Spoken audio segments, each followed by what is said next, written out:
ചെറുക്കും. Budget അവതരണത്തിന് ശേഷം പ്രതിപക്ഷത്തിന്റെ ബഹളമുണ്ടായിരുന്നു. പ്രതിപക്ഷം പ്രതിഷേധിച്ചു. ഇപ്പോൾ VD സതീശൻ പ്രതിപക്ഷ നേതാവ് മാധ്യമങ്ങളെ കാണുകയാണ്. ധനപ്രതിസന്ധിയെ മറച്ചുവെക്കുകയും പക്ഷേ മറുവശത്ത് ധനപ്രതിസന്ധിയുടെ പേരിൽ നികുതി കൊള്ള നടത്തുകയും ചെയ്യാം. കഴിഞ്ഞ സാമ്പത്തിക വർഷം 600 കോടി രൂപയുടെ നികുതി വർധനവുണ്ടായ സ്ഥലത്ത് ഇപ്പോൾ ഏകദേശം 3000 കോടി രൂപയുടെ നികുതി വർധനവാണ് ഉണ്ടായിരിക്കുന്നത്. സംസ്ഥാന സർക്കാരിന് കൈകടത്താൻ പറ്റുന്ന മേഖലകളിലെല്ലാം കടന്നു ചെന്ന് ഒരു നിയന്ത്രണവുമില്ലാത്ത അശാസ്ത്രീയമായ നികുതി വർധനവാണ് ഉണ്ടായിരിക്കുന്നത്. പെട്രോളിന്റെയും ഡീസലിന്റെയും വില കുതിച്ചുയരുന്ന കാലഘട്ടത്തിൽ അതിനെതിരായി കേന്ദ്ര സർക്കാരിനെതിരായിട്ടുള്ള ശക്തമായ പ്രക്ഷോഭണം വരുന്ന കാലത്ത് പെട്രോളിനും ഡീസലിനും ഓരോ ലിറ്ററിനും 2 രൂപ കൂട്ടി സെസ് വിധിക്കുകയാണ് സംസ്ഥാന സർക്കാർ. മദ്യത്തിന് വീണ്ടും വില വർദ്ധിക്കുകയാണ്. മദ്യത്തിൽ വീണ്ടും സെസ് ഏർപ്പെടുത്തുകയാണ്. മദ്യത്തിന് സെസ് ഏർപ്പെടുത്തുന്നതിന്റെ അനന്തരഫലം എന്ന് പറയുന്നത് കൂടുതൽ ആളുകൾ, കാരണം ഇപ്പൊ തന്നെ 247% നികുതി ഉള്ളത് കേരളത്തിൽ മദ്യത്തിന്, 247%. ഇനി വീണ്ടും നികുതി വർദ്ധിപ്പിക്കുമ്പോൾ ഉണ്ടാകാൻ പോകുന്നത് കൂടുതൽ ആളുകൾ ഡ്രഗ്സിലേക്ക് ഷിഫ്റ്റ് ചെയ്യുന്ന ഒരു അവസരം വരും. ഇതിനെക്കുറിച്ചൊന്നും ഒരു പഠനവും നടത്താതെയാണ് സംസ്ഥാന സർക്കാർ ഈ കാര്യങ്ങളെല്ലാം ചെയ്തിരിക്കുന്നത്. സംസ്ഥാനത്തിന്റെ യഥാർത്ഥ ധനപ്രതിസന്ധി അത് മറച്ചുവെക്കുകയാണ്. വളരെ ആഘോഷമായിട്ടാണ് കണക്കുകളൊക്കെ പറയുന്നത്. യഥാർത്ഥ കണക്കുകളെല്ലാം മറച്ചുവെക്കുകയാണ്. കാരണം വരുമാനം ഗണ്യമായി കുറയുകയാണ്. സംസ്ഥാന സർക്കാരിന്റെ തന്നെ കീഴിൽ പ്രവർത്തിക്കുന്ന ഗുലാത്തി ഇൻസ്റ്റിറ്റ്യൂട്ട് കൊടുത്ത റിപ്പോർട്ട് 19 സംസ്ഥാനങ്ങളിൽ ഏറ്റവും കുറവ് നികുതി പിരിവ് കഴിഞ്ഞ 5 വർഷം ഉണ്ടായ സംസ്ഥാനമാണ് കേരളം. ദേശീയ ശരാശരി നികുതി വരുമാനത്തിന്റെ വർധനവ് 6%-നും 10%-നും ഇടയിൽ വർധനവുണ്ടായപ്പോൾ കേരളത്തിൽ കേവലം 2% നികുതി വരുമാനം വർധനവാണ് ഉണ്ടായിരിക്കുന്നത്. നികുതി പിരിവിൽ ദയനീയമായി പരാജയപ്പെട്ടു. ഇന്ത്യയിലെ എല്ലാ സംസ്ഥാനങ്ങളിലും 90%-ലധികം വരുന്ന സംസ്ഥാനങ്ങളിലും GSTക്ക് അനുരോധമായി നികുതി ഘടന മാറ്റി, നികുതി ഭരണ സംവിധാനം മാറ്റിയിട്ടും റീസ്ട്രക്ചർ ചെയ്തിട്ടും 5 കൊല്ലമായ തുടർച്ചയായ പ്രതിപക്ഷത്തിന്റെ ആവശ്യം ഞങ്ങൾ പെട്ടിട്ടും ഇപ്പോഴാണ് അതിനെക്കുറിച്ച് ആലോചിക്കുന്നത്. അതും ശരിയായ രീതിയിലല്ല നികുതി ഭരണ വകുപ്പിന്റെ പുനഃസംഘടന നടത്തിയിട്ടുള്ളത്. പിന്നെ പ്രഖ്യാപനങ്ങൾക്കൊന്നും യാതൊരുവിധ പ്രസക്തിയില്ല. കാരണം കഴിഞ്ഞ വർഷം നടത്തിയ പ്രഖ്യാപനങ്ങൾ അതുപോലെ തന്നെ നിൽക്കുകയാണ്.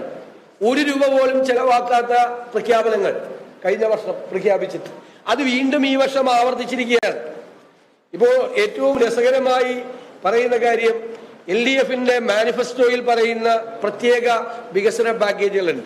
7500 കോടി രൂപയുടെ വയനാട് പാക്കേജ്, 12000 കോടി രൂപയുടെ ഇടുക്കി പാക്കേജ്, 2500 കോടി രൂപയുടെ കുട്ടനാട് പാക്കേജ്, 5000 കോടി രൂപയുടെ തീരദേശ പാക്കേജ്. എവിടെ പോയെല്ലാം? എല്ലാ ബജറ്റിലും ഇത് പ്രഖ്യാപിക്കുകയായിരുന്നു. എവിടെ പോയി? ഇപ്പൊ 75 കോടി രൂപയുടെ ഇടുക്കി പാക്കേജ്, 25 കോടി രൂപയുടെ വയനാട് പാക്കേജ്, തീരപ്രദേശത്തിന് 150 കോടി രൂപയുടെ പാക്കേജ്. എങ്ങനെയൊക്കെയായി? ഈ പാക്കേജുകളൊന്നും പ്രഖ്യാപിച്ചത് ഒരു കാലത്തും നടപ്പാക്കിയിട്ടില്ല. ഇടുക്കി പാക്കേജ്, ഇവിടെ 5000 കോടി രൂപയുടെ പാക്കേജ്, ഇടുക്കി പാക്കേജ് പ്രഖ്യാപിച്ചിട്ട് 1 രൂപ ചെലവാക്കിയിട്ടില്ല നേരത്തെ. ഇപ്പൊ അതായത് 75 കോടി ആയിട്ടുണ്ട്. അപ്പൊ ബജറ്റിലെ പ്രഖ്യാപനങ്ങൾക്ക് ഒരു സാങ്കത്യമില്ല, ഒരു വിശ്വാസ്യതയില്ല. കഴിഞ്ഞ വർഷം തന്നെ നിരവധിയായിട്ടുള്ള കാര്യങ്ങൾ പറഞ്ഞിട്ടുണ്ട്. അതൊന്നും നടപ്പാക്കാൻ ഈ ഗവൺമെന്റിന് കഴിഞ്ഞിട്ടില്ല. കാരണം അത്രമാത്രം വലിയ സാമ്പത്തിക പ്രതിസന്ധിയിലൂടെയാണ് പോകുന്നത്. പിന്നെ കിഫ്ബിയുടെ പ്രസക്തി പൂർണ്ണമായി നഷ്ടപ്പെട്ടു. എന്തായിരുന്നു കിഫ്ബിയുടെ സവിശേഷത? ബജറ്റിന് പുറത്തു നിന്നു, ബജറ്റിനകത്തല്ലാതെ ബജറ്റിന് പുറത്തു നിന്നുകൊണ്ട് വായ്പ, വിദേശത്ത് നിന്നും സ്വദേശത്ത് നിന്നും വായ്പകൾ വാങ്ങിച്ചുള്ള വികസന പ്രവർത്തനം നടത്താനാണ്. ഇപ്പോ പറ്റില്ലല്ലോ. ഞങ്ങളത് മുൻകൂട്ടി കിഫ്ബി തുടങ്ങിയ കാലത്ത് മുന്നറിയിപ്പ് നൽകിയതുപോലെ അതിപ്പോൾ ബജറ്റിനകത്തേക്ക് വന്നിരിക്കുകയാണ് അല്ലേ? പുറത്തുനിന്ന് ഇപ്പോ കിഫ്ബി കടമെടുത്താൽ അത് സംസ്ഥാനത്തിന്റെ കടമെടുപ്പിന്റെ പരിധിയിൽ വരികയാണ്. സംസ്ഥാനത്തിന്റെ കടമെടുപ്പിന്റെ പരിധിയിൽ വരികയാണെങ്കിൽ പിന്നെ എന്തിനാ കിഫ്ബി? ബാക്കി ഡിപ്പാർട്ട്മെന്റുകളെ കൊണ്ട് ചെയ്യിച്ച പോരെ? വിദ്യാഭ്യാസ വകുപ്പ്, PWD, ആ വകുപ്പുകൾ നേരത്തെ ചെയ്തിരുന്ന കാര്യങ്ങളിൽ കൂടാതെ അഡീഷണലായി ചെയ്യാൻ വേണ്ടിയിട്ടാണ് ചെയ്തിരുന്നത്. ഇനിയിപ്പോൾ അതിന്റെ പ്രസക്തിയില്ല. സോഷ്യൽ സെക്യൂരിറ്റി പെൻഷൻ ലിമിറ്റഡ് അത് ഇതുപോലെ തന്നെ ഒരു പ്രസക്തിയില്ലാത്ത കമ്പനിയായി മാറി. കാരണം അവർക്കും പുറത്തു നിന്ന് കടമെടുത്താൽ അവർക്കത് ചെയ്യാൻ പറ്റില്ല.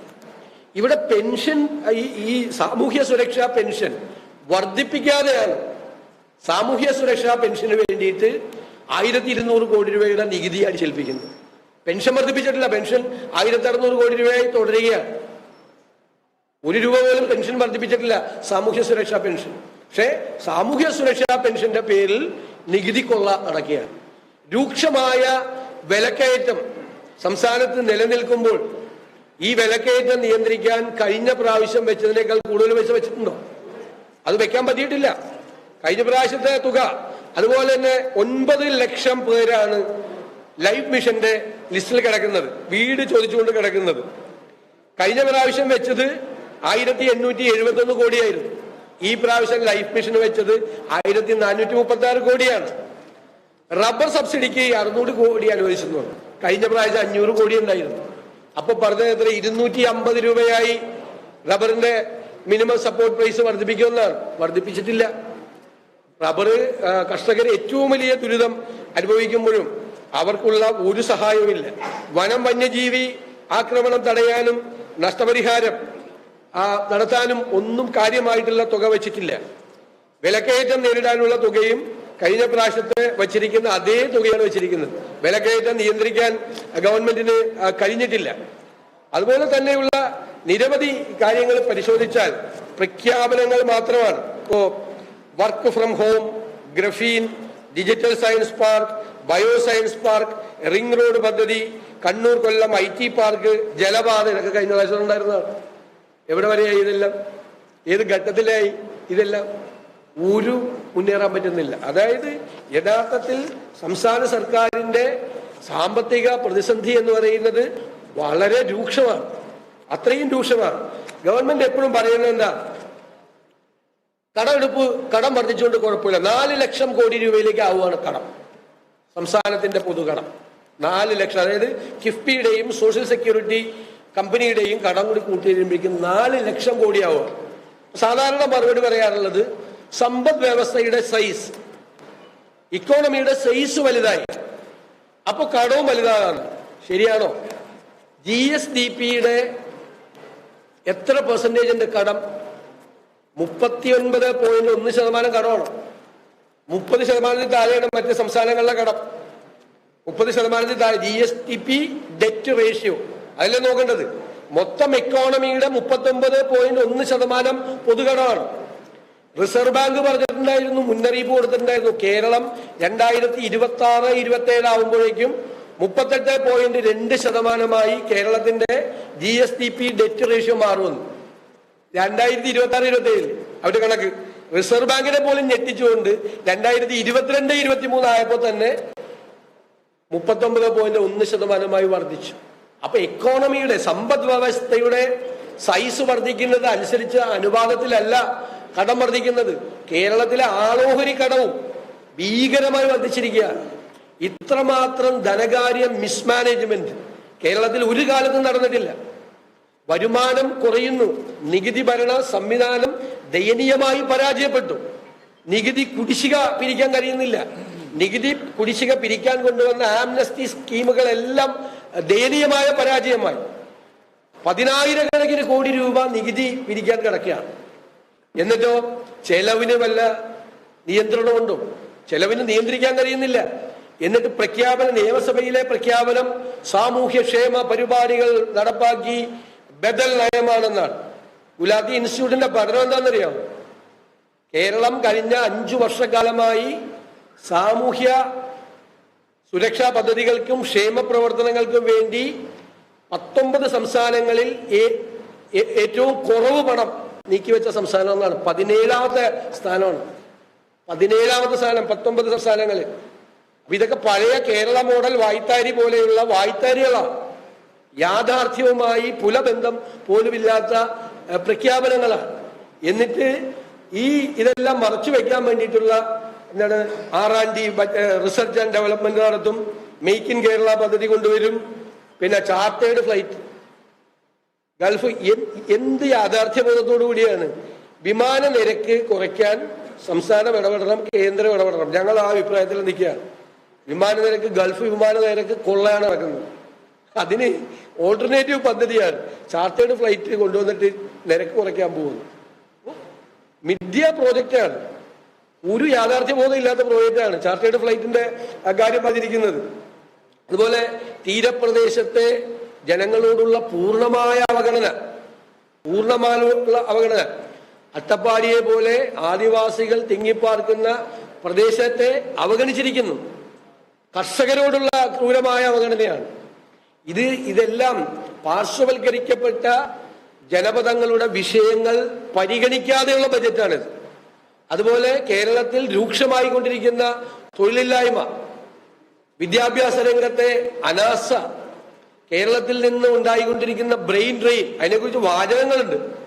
അല്ലാതെ കേരളത്തിൽ വിദ്യാഭ്യാസ രംഗം, ഉന്നത വിദ്യാഭ്യാസ രംഗം മെച്ചപ്പെടുത്തി, കേരളത്തിലെ തൊഴിൽ രംഗം മെച്ചപ്പെടുത്തി, ഈ ചെറുപ്പക്കാരെ ഇവിടെ നിർത്താൻ വേണ്ടിയിട്ടുള്ള ഒരു ശ്രമവും ഇല്ല. ഇവർ പോകുന്നതോടുകൂടി വീണ്ടും കേരളത്തിന്റെ ഇക്കോണമി വീണ്ടും താഴോട്ട് പോകും. റെമിറ്റൻസ് പോലും കുറഞ്ഞു വരിക്കുന്ന ഒരു കാലഘട്ടത്തിൽ കേരളത്തിലെ സാമ്പത്തിക രംഗം, സമ്പദ് വ്യവസ്ഥ നേരിടുന്ന വെല്ലുവിളികളെ കുറിച്ച് അറിയാതെയോ അല്ലെങ്കിൽ അറിഞ്ഞിട്ടും അറിഞ്ഞില്ല എന്ന് നടിച്ചുകൊണ്ടുള്ള ഒരു സമീപനമാണ്. സത്യത്തിൽ ഇതൊരു വിസ്മയം ഉണ്ടാക്കിയാണ്.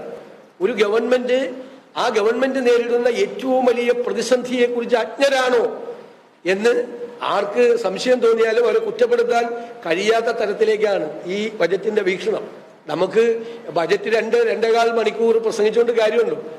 കഴിഞ്ഞ പ്രാവശ്യം ഇപ്പൊ ഞങ്ങള് കഴിഞ്ഞ പ്രാവശ്യത്തെ ബജറ്റിലെ പ്രഖ്യാപനങ്ങളും നടപ്പാക്കിയ പദ്ധതികൾ ഞങ്ങൾ പെർഫോമൻസ് ഓഡിറ്റിംഗ് നടത്തുന്നുണ്ട്.